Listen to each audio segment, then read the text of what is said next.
How many times you ask yourself, I wish I had the same lip color but in a lighter shade.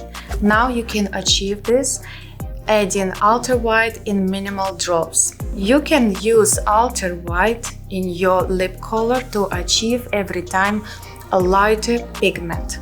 So I add AlterWhite 1 or 2 drops to my medium or darker value pigment to create a lighter shade without shifting tone.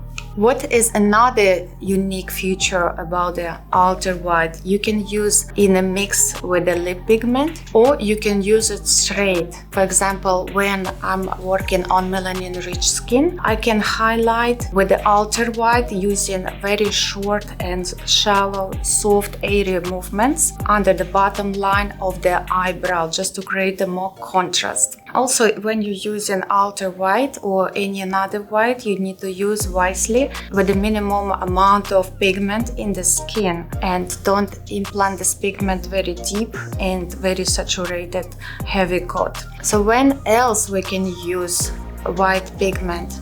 I use AlterWhite in the mix when I do in dark lip neutralization. For me, is a lightening tool. So I'm adding AlterWhite when I wanna lift the darkness in melanin-rich lips. Where else you can use AlterWhite? When I see my client has lips with some imperfections like freckles, some blood vessels, capillaries, I will add AlterWhite in my lip pigment, 1 or 2 drops, just because I want to create high opacity pigment mix that will cover all these imperfections.